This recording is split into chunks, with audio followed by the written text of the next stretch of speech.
walks away after winning his 100th game as the head coach here at Notre Dame. The reason I was born with a silver spoon in my mouth, I was born in this country. It isn't what you have, it's what you're taught about the values of life. We trying to save souls. So there's a rule in life that you're either growing or you're dying. And like an old friend once said, we as Americans need to start winning again. Everyone should ask this question. Am I willing to endure the pain and the suffering and the sacrifice it takes to be a champion?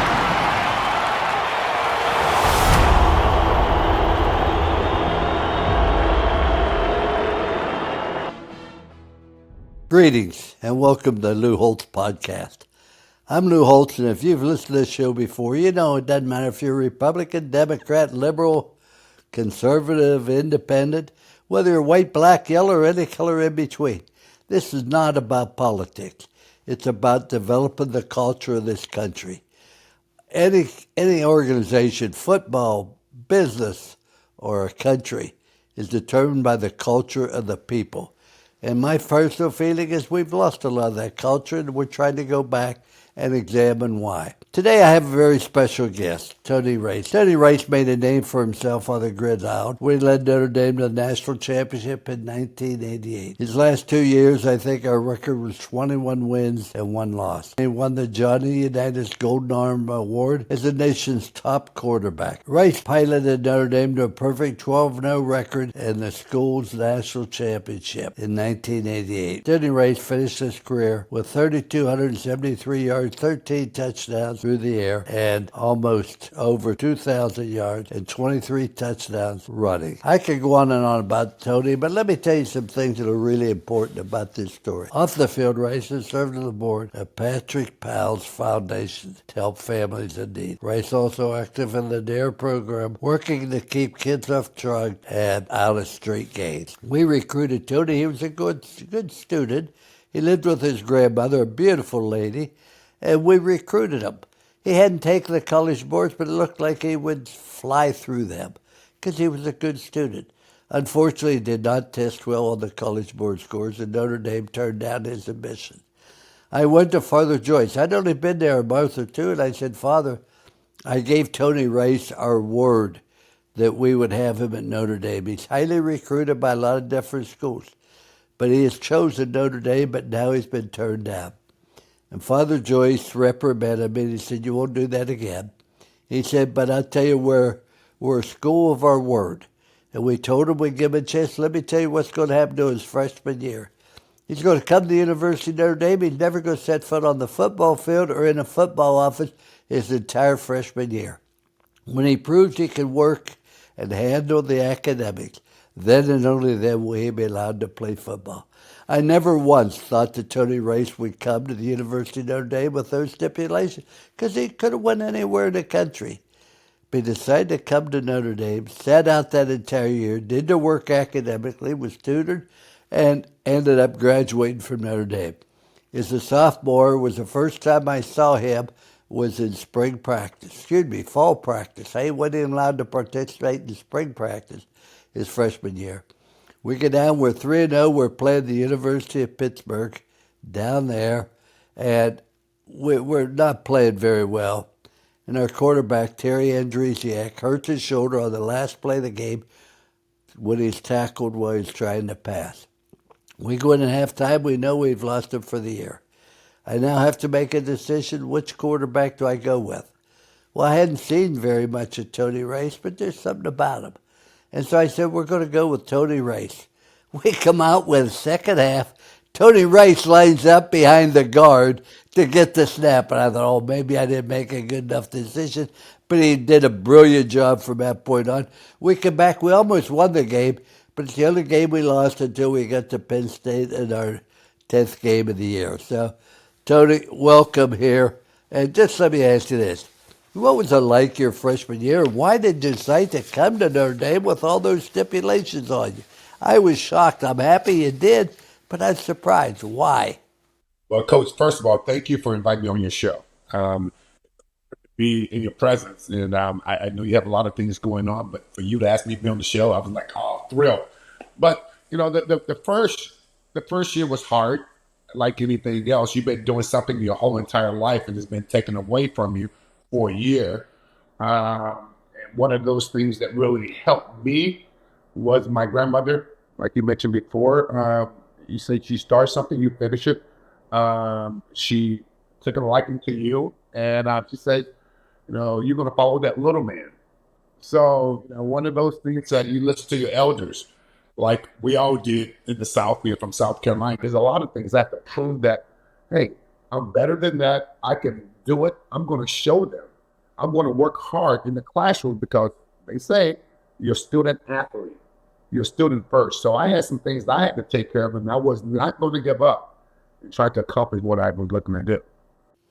Well, you did a tremendous job. You did the work academically, and they allowed you to play your sophomore year. But what was your relationship with the students your first year? Because you have to remember this, Tony, they're outstanding students in that class, and you were looked on, well, maybe he doesn't belong here. How did they treat you? Some people looked at me. They knew I was a football player, but they never seen me play. But some of the guys in my practice was mostly in the quad with my people that lived in the dorm that I lived in. Went there through ball, but they accepted me with open arm, and I was never afraid to ask for help.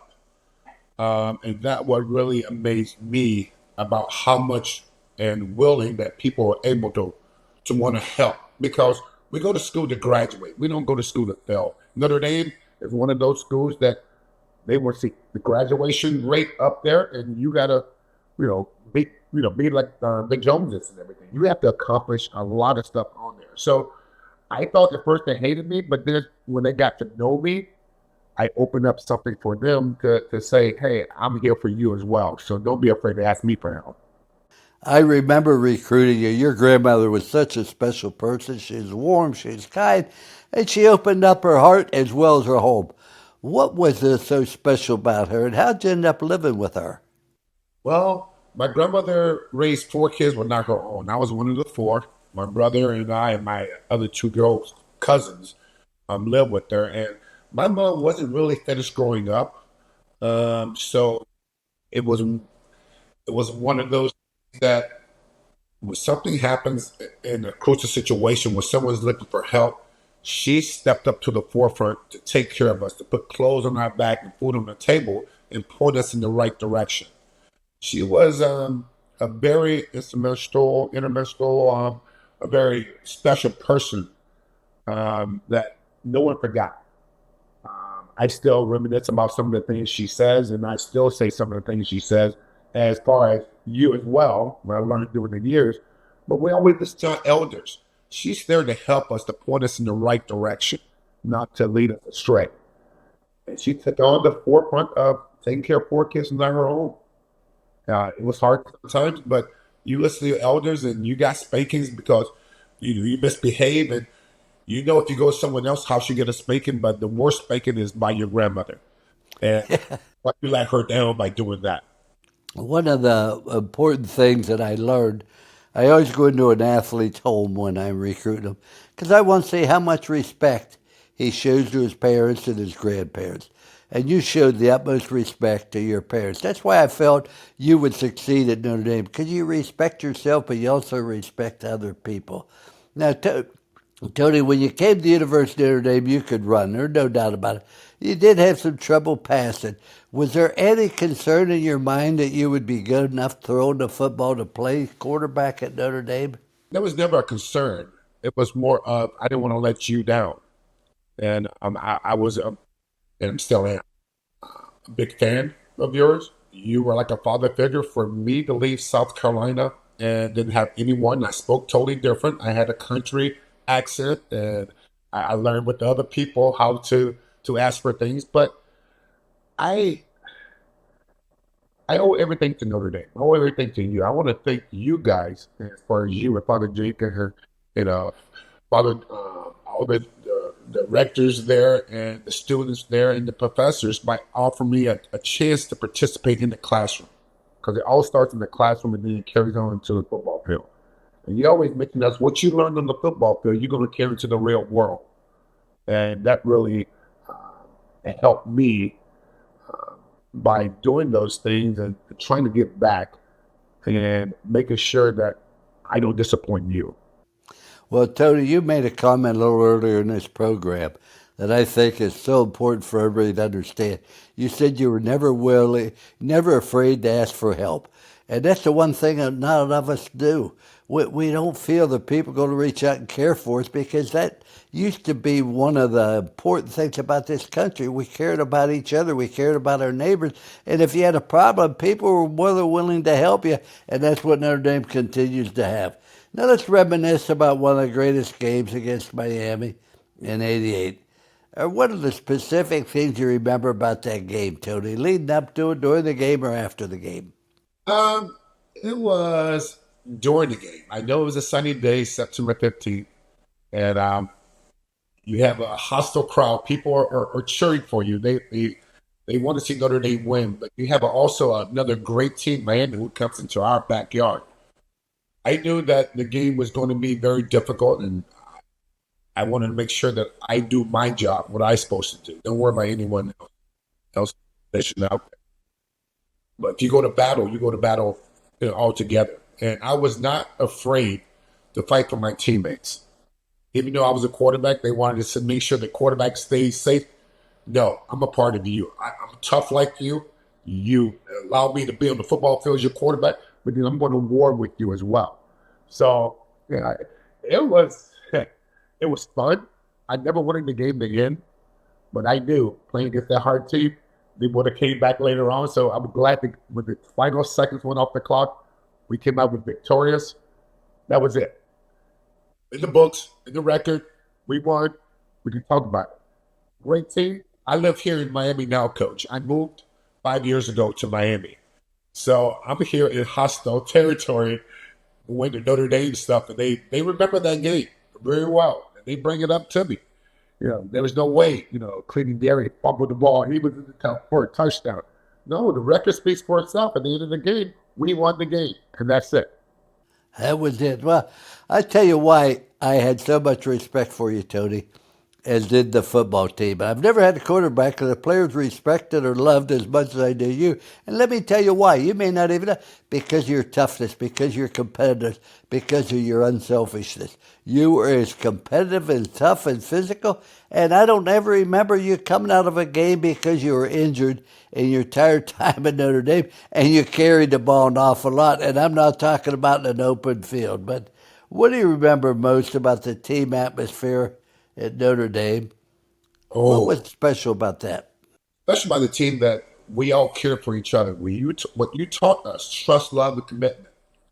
That's what we had for each other on the football, the football field at the time. There's a statue of me at Notre Dame.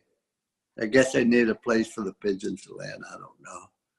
But you look at the statue, look at the pedestal. There's 3 words: trust, commitment, love. I didn't put them there. The players at Notre Dame put them there, because that's what we believed in. That's what we stand for. That's what we want to be remembered for. You trust me. I trust the man beside me, or I trust the guys behind me that they're going to line up in the right situation. Or one day I didn't trust myself because I lied behind the guard, but that was first game. But other than that, you just saw how much people loved each other, especially with the first team, the second team as well. But whoever came in the game at that time, I knew I could count on them. That they would do their job, and I'm going to make sure I put them in the right situation. Well, you couldn't say it any better, Tony. The trust, the love, the commitment, but caring about one another. And that's what keeps a country together. That's what keeps a business together. That's what keeps a family together. And that's what keeps a team together. When you have love for one another and real caring for one another.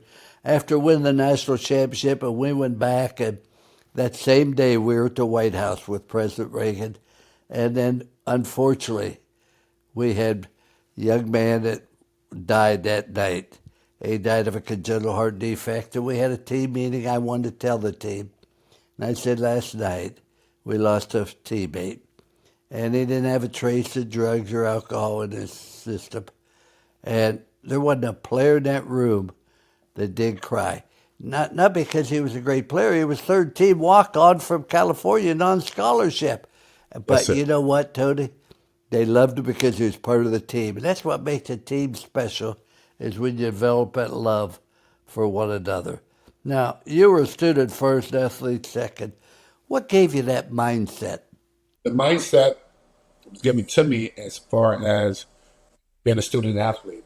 Most people think that athletes are jocks and they're dumb in the classroom, whatever. But again, you go to Notre Dame for a special reason. They look at and they treat you. We have no training table. We didn't live in special dorms. We live with the regular students. So we're compared to be a student. We just have another job after we finish our classes to go to the football field to make sure that we represent the University of Notre Dame. That is special, and you're right. Notre Dame is different because of the standards they have, and there were no easy courses, no basket weaving or anything like that. You had to take all the difficult ones. Now you're an amazing father, and I don't care what you accomplish in this world if you aren't successful as a father. But I believe one of your children, Anthony, played for Central Michigan. What was that like to have an athlete play? Well, it was like this. He's your baby, but then like you got to cut the umbilical cord. He's about to start his own journey, like I did. Go to university, and he played really well up at Central Michigan. They call him fired up chips and stuff like that. So I went a couple of games, but I could not wear their shirts, coach, because I'm a Notre Dame guy. I can't wear another school's shirt. So he got mad at me about that, but I had good reasons why, because it seemed like I was still letting Notre Dame know. Even though your son plays at another school, I go represent, but I cannot wear a shirt. And having the name on the back, right, even though we didn't have our names on the back, it's great to see that he's out there starting. They call his name out. They call him Anthony. He has his own identity, Anthony. I'm just plain Tony.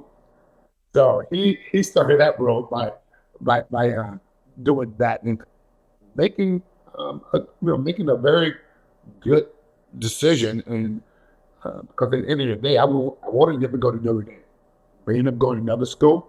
Notre Dame wasn't really recruiting him. But being a parent, you're very special. It's very special to you by seeing him on the field. They call his name out. He has his own identity, and he did very well. And right now, he's about to have his first kid. I'm about to be a grandfather for the very first time. And the baby's going to be due in September. So I can't wait to spoil the little baby and send him back home to Anthony, because they used to do us like that, but they spoil our kids and send them back home to me and my wife. That's amazing. Tony, in recruiting, we're going to spend a lot of time with you because we're in Indiana. You're in South Carolina. You're highly recruited. What influenced you to come to the University of Notre Dame? Why'd you leave South Carolina? You could have went to clubs in South Carolina. You could have went to almost anywhere. Why did you leave that state, particularly when you could play for a year? That boggles my mind. What went through your mind to make that decision? Turned out to be a great one for us, and also a great one for you. But what went through your mind? I was thinking about Ricky Foggy, who you coached at Minnesota. Oh, the state made something happen for him, made a name of himself. And everyone loved Ricky because he's that kind of person, a genuine person, but then he also accomplished a lot of things by going out of the state. And most people think when you're in high school, they're going to say a lot of things to you, coach, about you owe your state something. You owe yourself something. You owe yourself to go get to further your education to a good school. Ricky Foggy was your quarterback then. I was trying to follow Ricky's footsteps by being in Minnesota. And then when Coach Holtz and some of his coaching staff left to go to Notre Dame, I want to be like Ricky. So I'm going to follow that guy. And my grandmother, I ain't no say-so. My grandmother loved you. I'm going to follow you, that little man. So, Ricky was a big influence for me to leave South Carolina, but also my grandmother was the forefront, lead horse for it. I didn't realize that, but Ricky Foggy, we recruited as a freshman at Minnesota. To go from South Carolina, where the weather's pretty good, to where it's real cold, Notre Dame weather wasn't the greatest either. But he started for us as a freshman, led us to 4 straight bowl games, and it was a lot like you. Great competitor, very unselfish. There's a lot of similarities between the two of you. Now, what advice would you give to young people, maybe watching this, that said they want to play college athletics? But first, they have to work hard for those people that then get to the next level, but then also be a caring person. Um, Most people are selfish. They want to think about themselves instead of anyone else. But you got to take care of yourself. You got to make sure that your priorities are right. Is that the right thing to do? Um, we all think we know everything in this world. Being a snot-nosed freshman or 18-year-old, think they're invisible, but you're not invisible. You represent your family uh, by whatever decision you make in this world. A lot of things are being said, a lot of things are being done, but you know what? You're a leader. You go ahead and do what you have to do in order to make sure that you keep your last name intact, to don't disrespect or disrespect what school you went to. Well, I tell you this, you were a great example. But, the theme of this show, Tony, is bringing America's culture back. What do you think the biggest differences that we have to change in order to do that? I would say being open-minded about things instead of being closed-minded. Um, at the end of the day, you got to represent yourself, but then you want to do whatever you have to do to make sure that you're doing the right thing in life. Most people are very selfish. Most people are looking at, hey, since you're, a Democrat or Republican, you don't have your voice. But what right do people have to say about another person, whatever they choose to do or whatever party they decide to go to?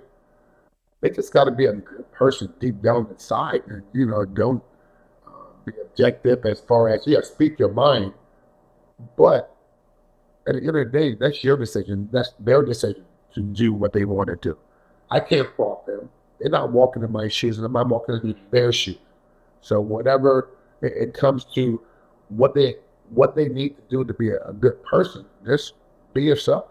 Every day I wake up, I'm happy. I pinch myself because I'm alive. I could have been doing something totally different. Notre Dame has really changed me as far as looking at it. It made me to be the man that I am today.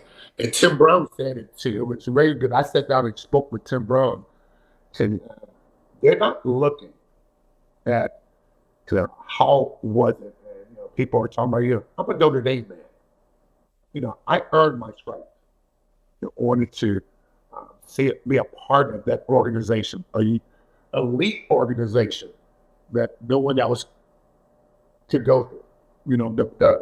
The percentage was 3% minority at Notre Dame at the time I was there. It may go up to 4 now, I don't know. But I didn't care about that. I didn't look at as far as what color people are there. And just like they give me an opportunity to participate in the classroom, opportunity to go and further my education. But then at the end of the day, I got an elite group of people that I can call on. I can say my family on the football field, in the classroom. I haven't seen some of the guys in so many years, but then like when we talk, we picked up like we just left off like it was yesterday, 30-something years ago. And it's amazing, Coach. Really amazing.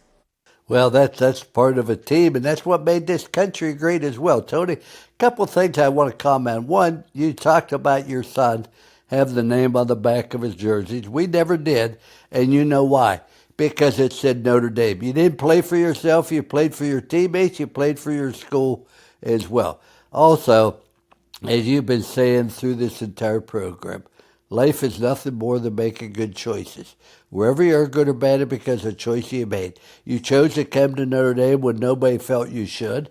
You chose to come here even though you couldn't play as a freshman. You chose to do the work academically. You chose to be a leader. You chose to compete. I could go on, but you've made very good choices, but not near as good a choice as we made when we recruited Tony Rice to the University of Notre Dame. I love you like a son. As I told you, you do what I asked to do for 4 years, I'll do what you asked me to do for the next 40. You have done everything I've ever asked you to do, and I'm proud of you, and I love you, and God bless you, and let's change this country for the better, Tony. Let's get back to the things your grandmother believed in, that your neighborhood had, and it's not about It's just about being open-minded. It's not about race. It's not about it. It's about people, judging people on the way they do things. As Martin Luther King said, judge me not by the color of my skin, but by the context of my character. In doing that, Tony, you have to take a back seat to absolutely no one. I love you. Thank you for sharing. Thank you, Coach. I love you too, with all my heart. And he walks away after winning his 100th game as the head coach here at Notre Dame. The reason I was born with a silver spoon in my mouth, I was born in this country. It isn't what you have, it's what you're taught about the values of life. We trying to save souls. So there's a rule in life that you're either growing or you're dying. And like an old friend once said, we as Americans need to start winning again. Everyone should ask this question. Am I willing to endure the pain and the suffering and the sacrifice it takes to be a champion?